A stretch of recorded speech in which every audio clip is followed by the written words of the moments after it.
얘들아, 드디어 다니엘을 공부할 시간이 돌아왔어요. 나 복습을 해야 될 거 아니니, 복습을. 자, 복습 얘기해봐. 지난주에 뭐 배웠어? 지난주에는 뭐니 해도 기억이 남는 게 그 다니엘이 어떤 상황에 처했어도 진짜 하나님한테 그대로 기도했던 거. 그렇지. 기억이 맞아. 나. 좋아. 그전 행하던 대로 뭐 이런 그래, 거. 광우. 나는 그 민첩하다라고 했던 게 기억이 나. 안 어울려, 안 어울려. 빠르고 재빠른 이런 표현이 아니라 놀라운 하나님의 영에 집중된 삶. 그렇지. 우리 자, 주원이. 또 충성된 거. 충성됐지. 그러니까 하나님을 전적으로 신뢰하고 의지했던 그런 다니엘의 그렇지. 자, 이 뭐예요? 세 명이 바로 조합을 하면 바로 하나님을 사랑했다는 거 아니니. 그렇기 때문에 다니엘이 이 모든 게 다 됐다는 거 아니야. 너무 극적이다. 그거 맞아? 와,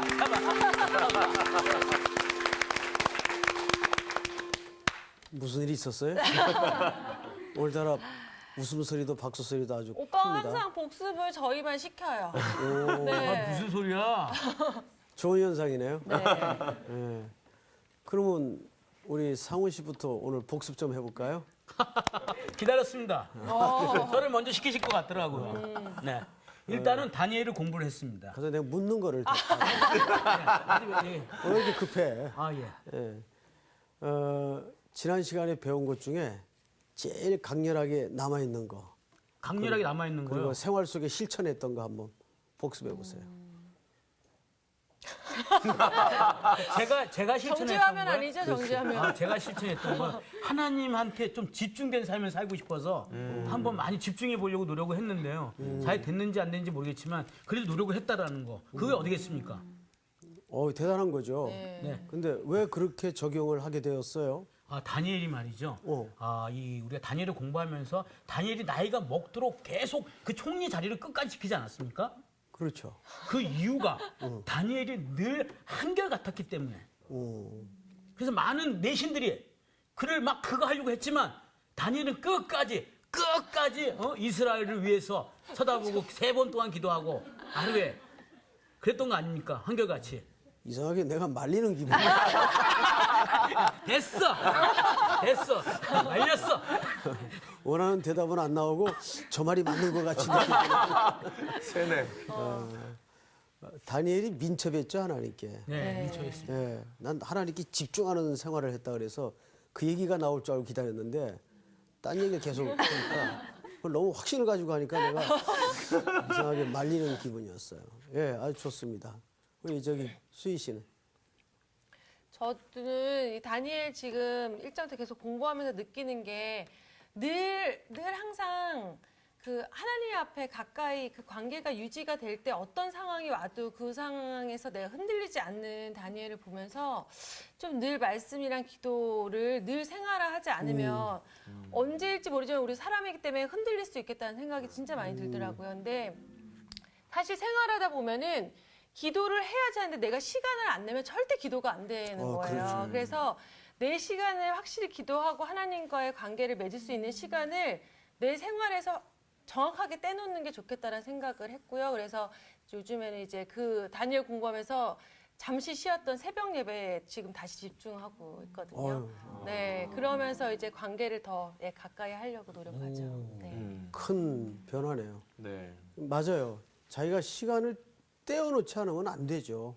그러니까 다니엘이 우리 상원 씨가 말했던 것처럼 평생 하나님께 집중할 수 있었던 게 다른 게 아니라 경건에 연습이 돼 있는 사람이었어요.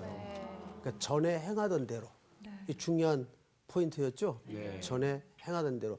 그 결과가 하나님께 민첩한 하나님의 영이 붙들릴 수 있는 사람이 된 거죠. 아주 좋은 적용이었어요. 우리 광우 씨.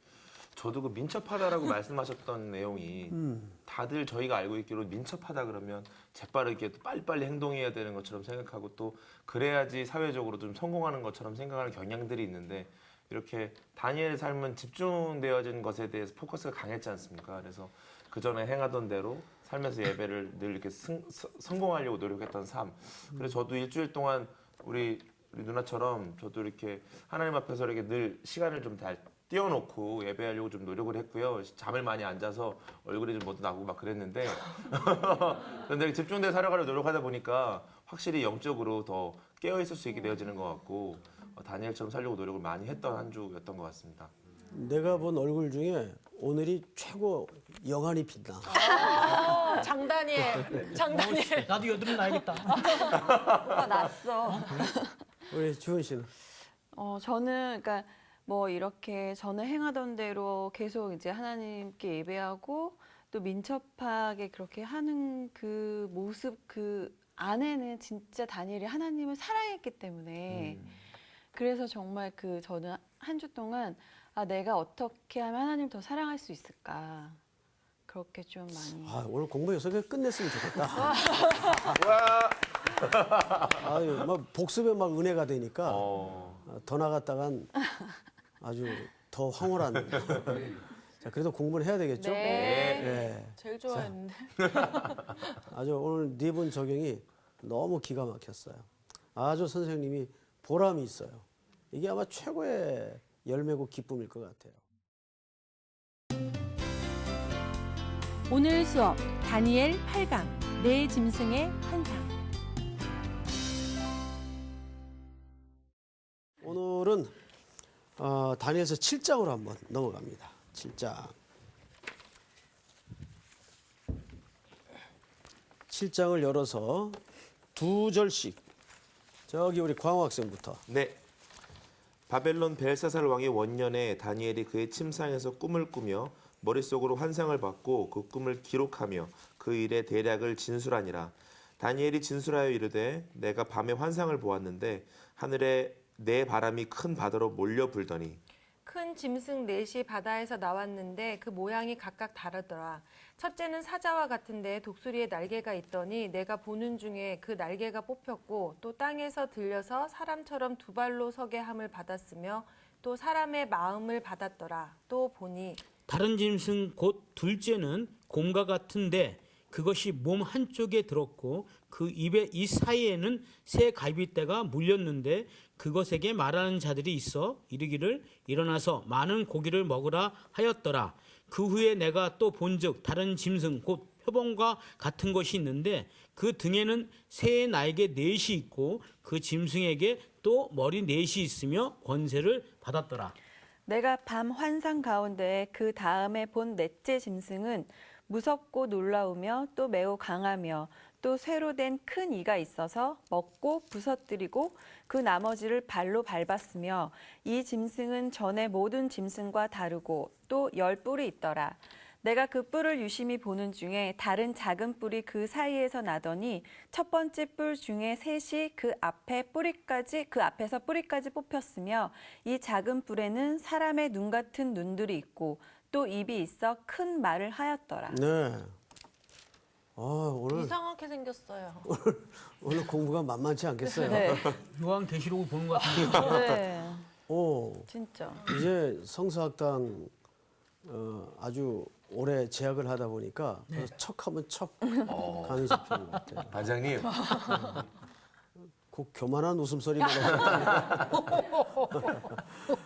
지금 이 내용은 아마 다니엘서 중에 가장 난해한 해석에 이제 우리가 이르렀고 방금 우리 상은 씨가 얘기한 것처럼 이게 사실 기시록의 해석과 굉장히 이렇게 역학관계가 있습니다. 알고 한 말이죠? 네.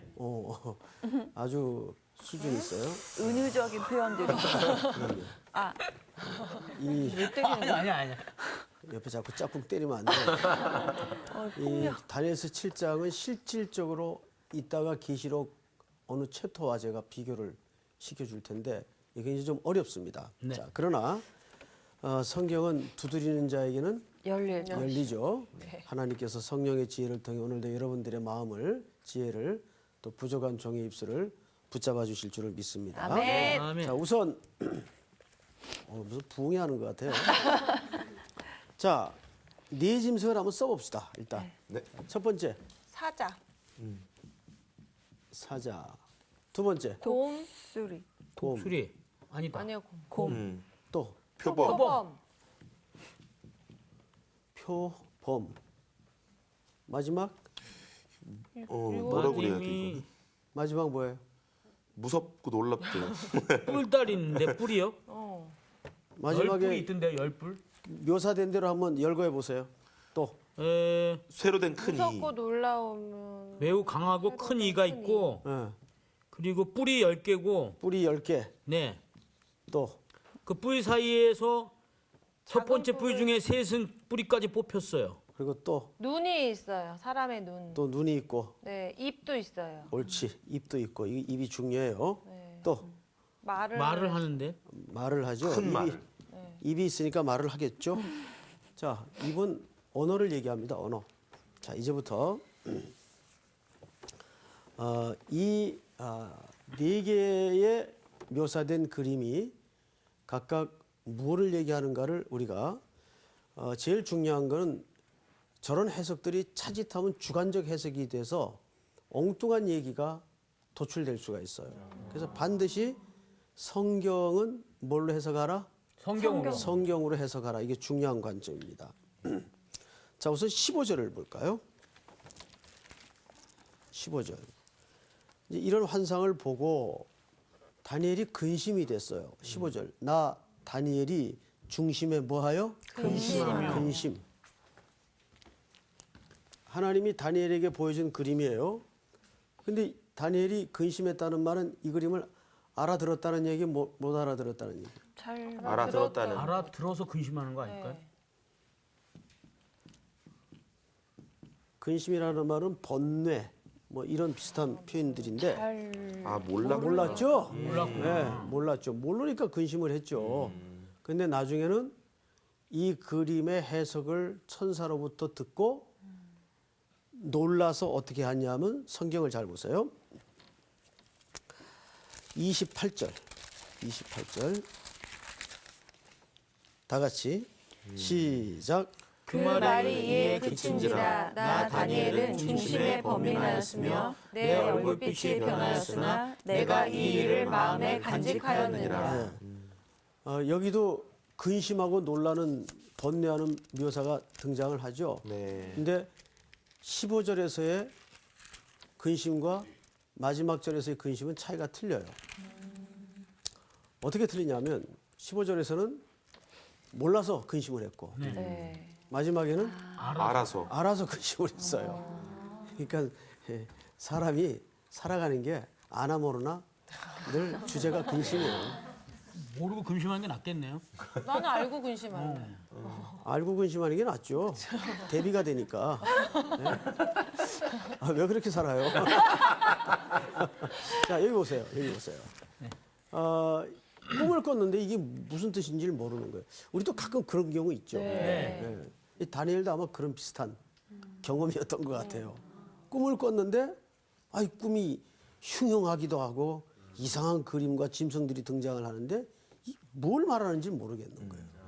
자, 그런데 성경을 좀 보십시다.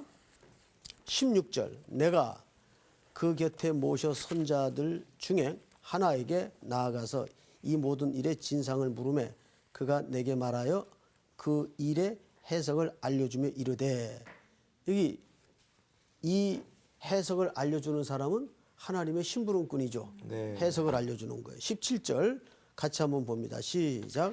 그 내 큰 짐승은 세상에 일어날 내 왕이라. 네. 자, 아하. 조금씩 이제 열어집니다. 네. 꿈을 꿔서 번민 중에 있었는데 해석자가 알려주기를 이 네 짐승은 세상에 일어날 뭐라? 네. 내 왕. 네 왕이라. 자, 다니엘서 공부를 지금까지 몇 시간에 걸쳐 쭉 해오면서 여러분들이 잊어버리지 말아야 될 이 역사에 뜨거워졌던 네 제국을 기억하라 그랬어요. 선생님이 말씀드렸죠? 네. 근데 대답소에 자신들이 없어요. 자, 광호 학생 첫 번째 나라. 와우. 뭐라고? 첫 번째 나라. 바벨론. 옳지. 첫 번째로. 이게 뭐야? 두 번째인 줄 알았어. 두 번째 뭐? 바벨론 또 메대 메대 바사. 바사. 그렇죠. 어. 메대 바사는 두 개 제국이었는데 나중에 페르시아. 메대가 바사에게 편입되죠. 네. 그래서 바사로만 남습니다. 이 바사는 역사의 페르시아, 페르시아. 예, 유명한 제국이었죠. 네. 페르시아. 그다음에 메대 바사 다음에 헬라. 로마. 헬라죠. 헬라군요. 헬라 다음에 로마. 그렇습니다. 바로 이 다니엘이 본 그림은 이 일어날 네 왕에 대해서 보여준 그림이다 그 말이에요. 이해가 되죠? 네. 자, 또 봅니다. 18절. 지극히 높으신 이의 성도들이 나라를 얻으리니 그 누림이 영원하고 영원하고 영원하리라. 이게 무슨 말일까요? 다니엘서에서 네 나라가 등장을 하지만 어느 한 나라고 간에 영원히 존재했던 나라가 있나요? 없어요. 맞습니다. 없죠. 네. 없죠. 아무리 헬라 제국의 대표적인 왕이 누굽니까? 알렉산더죠. 어마어마한 지역을 그래서 나중에는 그 당시 세계 지도 개념상 정복할 더 이상의 땅이 없어서 울었다는 전설이 내려올 정도로 이 헬라의 알렉산더는 대단한 왕이었어요. 헬라는 나중에 또 몇 조각 나죠? 이게 또 네 조각이 납니다. 자, 그럼에도 불구하고 영원한 제국이 없었어요. 그래서 이런 역대 최강의 제국을 소개하면서 이 제국마저도 지고 뜨고를 반복하여 성경이 비춰주는 이유는 뭐냐 하면 영원한 나라는 그리스도의 나라밖에 없다는 것을 천명하는 겁니다. 그 말을 성경이 오늘 어떻게 했는가 잘 보세요. 18절. 지극히 높으신 이의 성도들이 뭐를 얻으리니? 나라를 얻으니 그 이 나라는 어떤 나라를 얘기할까요? 하나님의 나라. 그렇죠. 하나님의 나라. 그리스도의 나라. 오실 그리스도의 나라. 얻으리니 그 누림이 어떻게 하고? 영원하고 영원하고 영원하리라. 영원하다는 말이 여기 몇 번 등장을 합니까? 3번. 완전한 영혼을 얘기하죠? 네. 3번 등장을 합니다. 그러니까 이런 성경의 일관된 문학 형식을 통한 표현들이 어떤 영적인 암시와 메시지를 담고 있는가를 잘 봐야 돼요. 그 다음에 또 성경을 보십시다. 우선 19절을 보십시다. 이에 내가 넷째 짐승에 관하여 확실히 알고자 하였으니 아까 여러분들 여기에 나타난 네 짐승을 얘기하랬더니 사자도 똑똑히 얘기했고 곰도 똑똑히 얘기했고 표본도 똑똑히 얘기했는데 네 번째 짐승이 네. 얼버무렸죠. 네. 뭐 이 모양도 있고 저 모양도 있고 딱히 이게 곰인지 광우인지 이 분간이 안 간다. 응? 그래서 여러분들이 대답을 잘 못한 게 아니에요, 사실은. 바로 말한 거예요. 이 성경에도 보니까 구체적으로 명시돼 있질 않죠. 네. 뭐 이상해요. 부분적으로 섞여 있단 말이에요, 내용들이. 자, 역시 다니엘도 그 부분에 대해서 퀘션 마크를 갖고 있었어요. 이게 뭘까? 응? 이게 뭘까? 자, 우선 하나씩 맞춰봅시다. 그러면 사자는 뭘 얘기했을까요? 바벨론, 곰은 뭘 얘기했을까요? 메데바사, 표범은 뭘 얘기했을까요? 헬라, 그런데 저거는 그럼 뭘 얘기하는 걸까요? 로마를 얘기하겠죠. 그렇죠. 네 개의 제국을 대입시키면 네 짐승에 대한 설명과 해석이 그대로 대입돼서 자동적으로 결론이 도출됩니다. 자, 그런데 조금 더 보십시다. 19절. 우리 정주은 학생 한번 읽어보세요. 네. 이에 내가 넷째 짐승에 관하여 확실히 알고자 하였으니 곧 그것은 모든 짐승과 달라서 심히 무섭더라. 그 이는 쇠요 그 발톱은 노시니 먹고 부서뜨리고 나머지는 발로 밟았으며. 네. 항상 쇠 그리고 놋 이건 성경 전체에서 일관되게 심판의 도구로서 사용이 됩니다. 그러면 로마가 세계를 예수 그리스도가 탄생하던 그 시대에 세계를 제패하고 있었던 제국은 로마예요.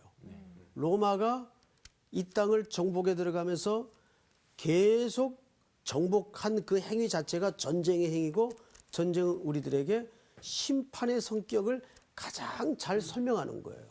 전쟁의 승자에게는 구원이 임하고 승리가 임하지만 전쟁에 패한 자는 멸망과 절망밖에는 남는 게 없어요. 그래서 이 전쟁을 중심으로 심판의 도구로서 로마가 역사 속에 쓰여집니다. 자, 그런데 20절 볼까요? 저 김상훈 학생. 또 그것의 머리에는 10뿔이 있고 그 외에 또 다른 뿔이 나오매 새 뿔이 그 앞에서 빠졌으며 그 뿔에는 눈도 있고 큰 말을 하는 입도 있고 그 모양이 그의 동류보다 더 커 보이더라. 네. 자, 큰 말, 그 다음에 입. 여기 그런데 큰 말을 하는 입도 있고라는 말은 그 따그닥 그 말이 아니에요. 예? 이게 말. 영어 성경만 봐도 금방 알 수가 있겠죠. 이거는 큰 소리, 어떤 큰 말. 자, 그러면 우리는 여기서 이제 여기서 까딱 설명을 놓치면 헷갈리제이션으로 엉뚱한 이야기를 듣게 됩니다. 이 이해할 수 없는 네 번째 짐승이 그 시대의 그림으로 봐서는 분명히 로마를 얘기하는데 그 당시 이 로마로 상징되었던 이 제국이 단순히 이 땅에 물리적으로 존재했던 나라만을 이야기하는 것이냐 아니면 여기에 또 더 깊은 영적인 암시를 담고 있느냐 우리가 그걸 봐야 돼요. 자, 그래서 이 네 번째 나라는 정확하게 여기에 로마라고 명시하지 않습니다. 왜냐하면 아직 일어나지 않은 제국이기 때문에 그래요. 자, 그런데 이거를 우리가 성경을 좀 찾아보십시다. 성경을 몇 절을 보시냐면 계시록 13장을 보십시다. 계시록. 요한계시록. 아까 공부할 때 우리 시작 전에 우리 상훈 학생이 계시록 보는 것 같다 그랬는데 자, 한번 봅시다. 13장. 우리 상훈 학생 한번 1절. 내가 보니 바다에서 한 짐승이 나오는데 뿔이 10이요 머리가 7이라 그 뿔에는 10 왕관이 있고 그 머리들에는 신성 모독하는 이름들이 있더라. 자, 잘 보세요. 여기에도 왕관이 몇 개가 있어요. 10개요. 아까 다니엘서에도 열 뭐가 있어요. 뿔이 항상 성경은 뿔은 뭘 상징하냐면 통치권을 상징합니다. 통치권. 그러니까 여기에서 말하는 열 왕관은 10개의 통치권이 지나갔다는 얘기는 황제의 대수를 얘기합니다. 자, 그런데 13장을 다시 보세요. 내가 보니 어디에서? 바다에서. 바다. 자, 바다를 성경에서는 항상 세상을 상징합니다.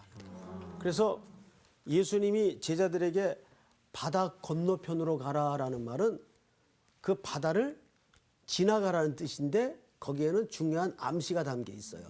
그걸 언제 지나가죠? 밤에 지나갑니다. 깜깜할 때, 밤. 이건 죄악된 세상을 암시하면서 바다는 항상 세상을 암시하고 있어요. 근데 용이 어디서 나와요? 바다에서. 바다에서 나와요. 성경을 잘 보세요.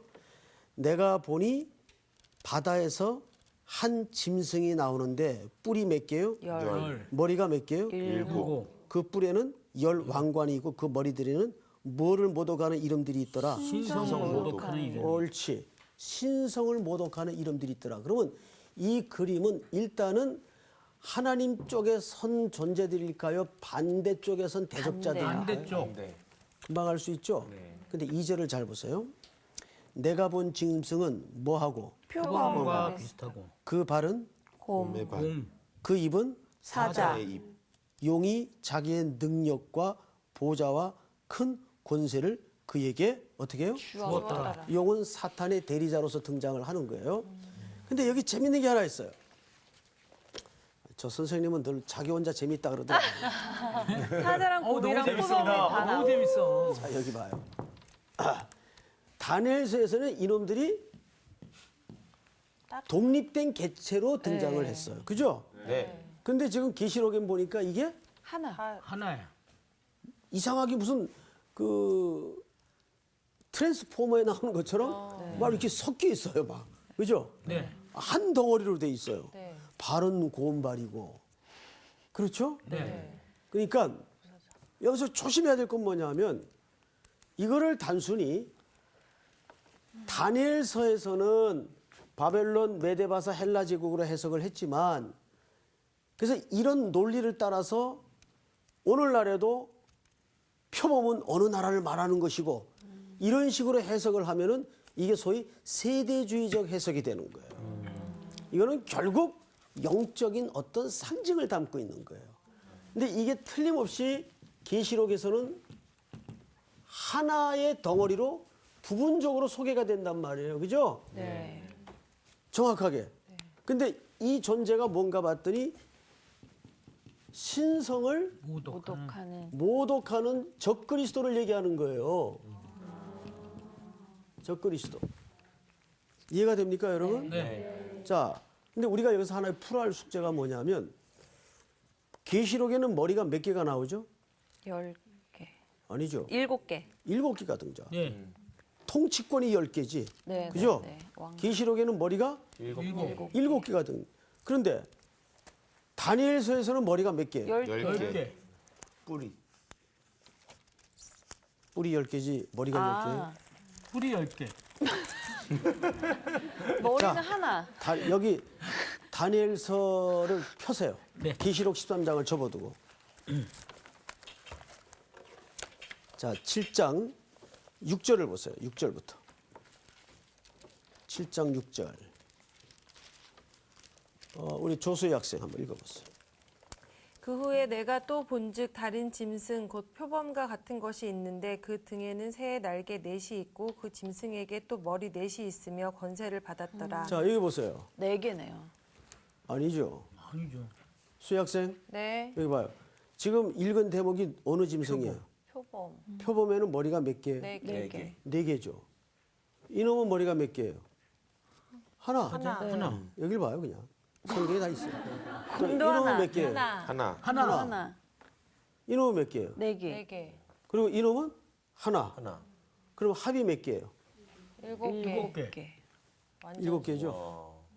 이 짐승의 모든 머리 개수가 몇 개예요? 7개. 7개요. 계시록 13장에서 머리가 몇 개라고 나와요? 7개요. 정확히 그러니까 이 다니엘서 7장의 그림과 계시록 13장의 그림은 같은 내용을 설명하는 겁니다. 같은 내용을 조금 다르게 설명한 거예요. 근데 결론은 확실한 거 알 수 있어요. 뭐요? 적그리스도를 얘기하는 거예요. 아시겠어요? 네. 그런데 네 번째 짐승에 달린 것 중에 대표적인 상징이 큰 입과 말. 말. 이게 뭘까요? 여러분 항상 사탄은 우리를 어떤 경로로 파고 들어와서 사용하고 악용하죠? 말. 입. 말이에요. 거짓말을 통해서. 입을 통해서. 그러니까 뱀이 사탄의 대리자로서 하와를 유혹할 때도 입을 통해서 거짓말을 하죠. 그러니까 이 입은 항상 적그리스도가 성도를 접근하는 중요한 수단이에요. 그리고 말세가 되면 제일 중요한 게 뭐냐 하면 적그리스도가 말을 통해서 온 세상에 거짓말을 퍼뜨려요. 지금 이 시대가 그래요. 그래요, 안 그래요? 우리 CBS 성서학당과 CBS 방송국이 지금 금년에 가장 열심히 온 그리스도인들을 향해서 경계시키고 강조하는 게 뭐예요? 이단에 대한 경계죠. 이단에 대한 경계. 그래서 그 부분을 한번 성경에서 보십시다. 자, 몇 절을 보시냐면 7장 4절을 보세요. 7장 4절. 한번 저기 우리 장광 학생. 네. 첫째는 사자와 같은데 독수리의 날개가 있더니 내가 보는 중에 그 날개가 뽑혔고 또 땅에서 들려서 사람처럼 두 발로 서게 함을 받았으며 또 사람의 마음을 받았더라. 또 보니 여기 보시면 뭐를 받았다 그랬죠? 사람의 마음. 그리고 사람 흉내를 내죠. 뭐가? 사자가. 두 발로 섰어. 그러니까 이게 거짓말인 거예요. 짐승은 짐승답게 네 발로 걷고 그래야 되는데 요놈이 누구 흉내를 내요 지금? 사람 흉내를 내요. 항상 이단이 누구 흉내를 내요? 그리스도의 흉내를 낸단 말이에요. 사람의 마음을 받았더라. 그 다음에 5절을 보세요. 5절을 우리 정주은 학생. 다른 짐승 곧 둘째는 곰과 같은데 그것이 몸 한쪽을 들었고 그 입에 이 사이에는 새 갈빗대가 물렸는데 그것에게 말하는 자들이 있어 이르기를 일어나서 많은 고기를 먹으라 하였더라. 여기서도 말을 하죠. 말을 하죠. 말을 통해서 이 땅의 먹잇감들을 계속 먹으라고 요구를 하는 거예요. 시키는 거예요. 뭘 통해서? 이단들이 진리라는 거짓을 통해서 그러니까 참 진리가 아니죠. 제가 언젠가 여러분들이 이런 얘기했어요. 위조 지폐가 많이 돌아다닐수록 뭘 연구하라? 원래 진짜. 집회. 그렇죠. 네. 진품을 연구해야 돼요. 위조 지폐가 어떤 건지 그걸 연구해서는 안 되고 오리지널을 연구해야 위조 지폐가 금방 드러나요. 맞죠? 그러니까 이렇게 진리가 혼탁하고 거짓 선지자들과 악한 자들이 많이 사람들을 유혹하고 미혹하고 끌어 돌아다닐수록 지금 이단에 빠진 젊은이들 똑똑한 사람들이 그 뭐 결국 똑똑한 것도 아니지만은 얼마나 많이 넘어가고 있습니까? 기가 막힌 일들이 교회 현장에 많아요. 자, 그러면 우리가 이제 마지막으로 계시록으로 다시 가서 13장 4절을 다시 보십시다. 4절 여기 우리 상훈 학생. 용이 짐승에게 권세를 주므로 용에게 경배하며 짐승에게 경배하여 이르되 누가 이 짐승과 같으냐 누가 능히 이와 더불어 싸우리요 하더라. 용이 짐승에게 뭘 줬죠? 권세. 여기서 용은 사탄의 그림을 얘기합니다. 그리고 이 짐승은 이 땅에 풀어놓은 적그리스도를 얘기하는 거예요. 그다음 5절을 마저 읽어보세요. 또 짐승이 과장되고 신성 모독을 말하는 입을 받고 거기 뭘 받았다고 신성 모독을 하는 모독하는 입을 받고 입을 받고 이 거짓 증거를 얘기합니다. 자, 누가 짐승이 과장되고 항상 거짓은 과장이 등장을 합니다. 계속해서 읽어보세요. 또 42달 동안 일할 권세를 받으리냐. 42달 동안. 자, 여러분 이 42달을 빨리 환산해서 개월수로 환산을 해보세요. 아, 저기 연수로. 3년 3년. 아니야. 36 3년 6개월. 네, 3년 6개월. 네, 3년 6개월 맞아요. 42개월은 3년 0이 아니고 6개월이 맞습니다. 근데 이게 얼마나 기가 막힌 일인가 하면 로마가 예루살렘을 침공해서 더럽혔던 기간이 3년 6개월이에요. 그러니까 물론 2000년 전에 어느 한 시대의 정점에 있었던 끔찍한 사건이지만은 그것이 장차 이 땅에 펼쳐질 영적인 기상도를 설명하는 상징이었다 그 말이에요. 여기서도 뭐라 42달 동안 어떻게 하나 다시 읽어보세요. 그 본문을. 42달 동안 42달 동안 일할 권세를 받으니라. 42달 동안 일할 권세라는 건 뭐예요? 그 첫째는 그 기간이 영원하다는 거예요, 제한적이라는 거예요. 제한적이다. 제한적이면서 그 기간 동안에는 사탄이 승리하는 것처럼 진리가 난리를 쳐요. 거짓 진리가 난리를 쳐요. 예? 그래서 성도들이 어려움을 겪고 고난을 겪는 것처럼 여겨져요. 자, 그런데 성경을 또 좀 보십시다. 이것은 한시적인 권세이면서 계시록 6장으로 넘어갑니다. 계시록 6장 1절.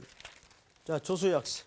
1절이요? 내가 봄에 어린 양이 7인 중에 하나를 떼시는데 그때 내가 들으니 내 생물 중에 하나가 우레소리 같이 말하되 오라 하기로 이에 내가 보니 흰 말이 있는데 그 탄자가 활을 가졌고 면류관을 받고 나아가서 이기고 또 이기려고 하더라. 자, 6장 1, 2절을 보시면 흰말이 등장하고 말탄자가 나오죠? 네. 조수의 학생. 네.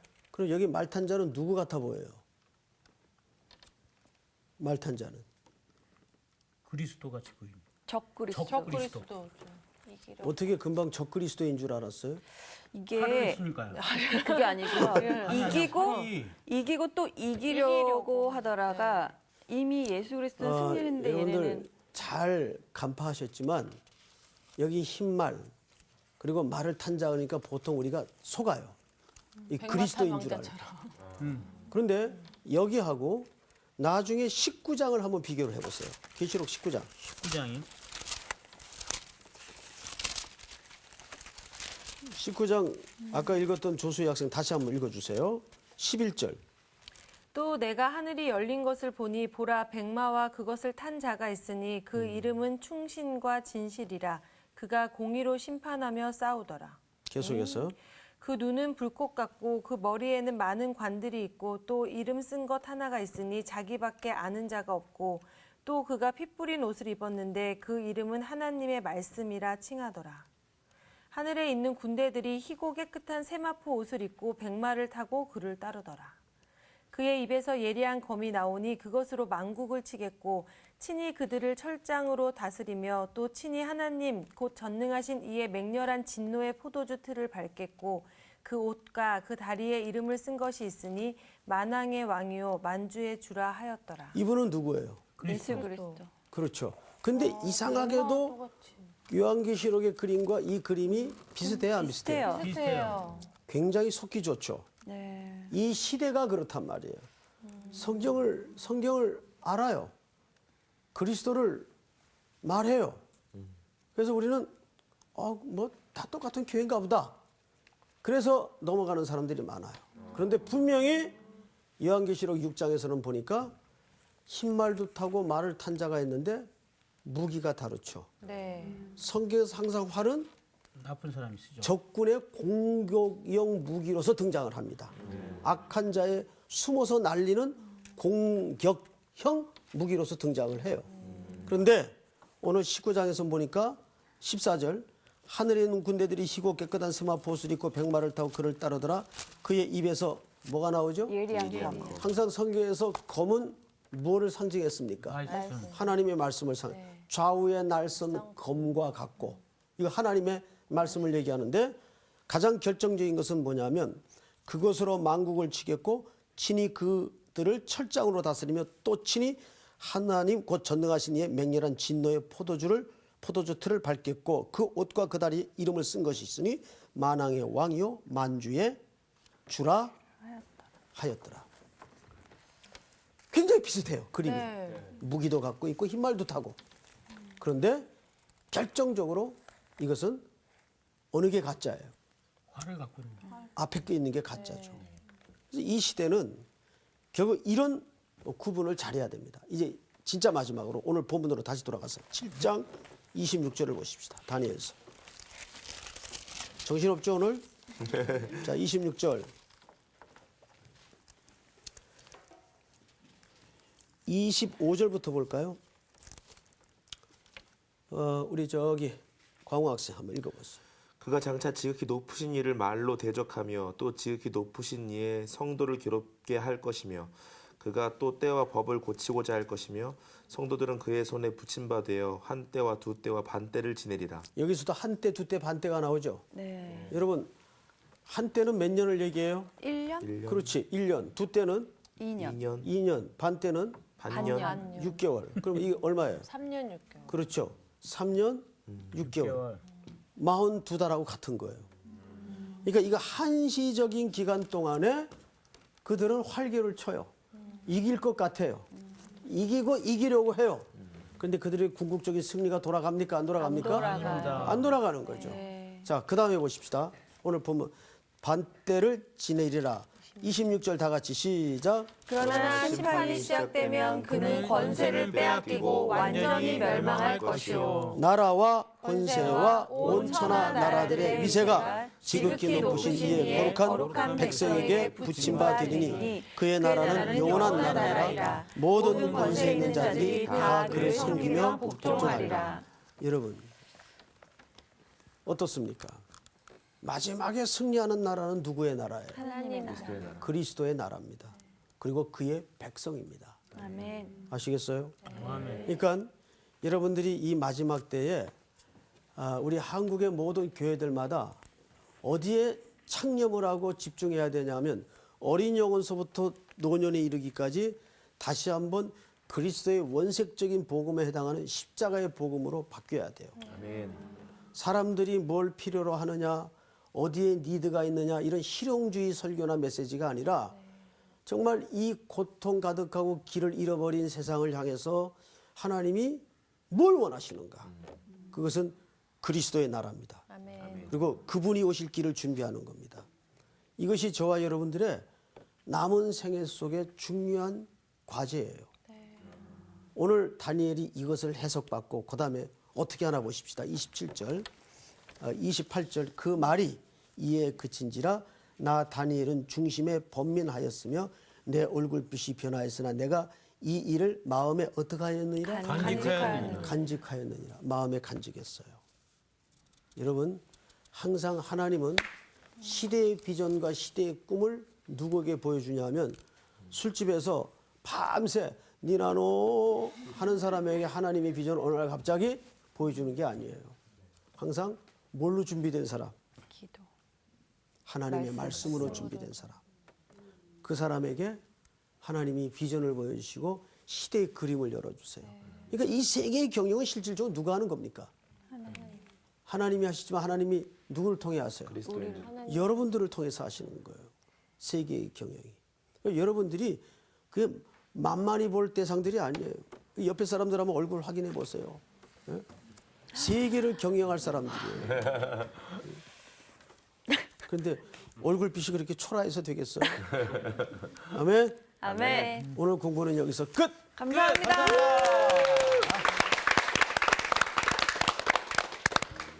그러니까 이 마지막 세대 이 적그리스도를 우리가 이 얼굴로 물리쳐야 되는 거야. 깜짝 놀랄걸 내 얼굴에 적고 있어 이 녀석들. 불을 그냥 확 그냥. 오늘 광고 보고 깜짝 놀랄 거야 아마. 열불로 찍어. 자 우리 화이팅 하자고 하나 둘 셋 화이팅. 화이팅!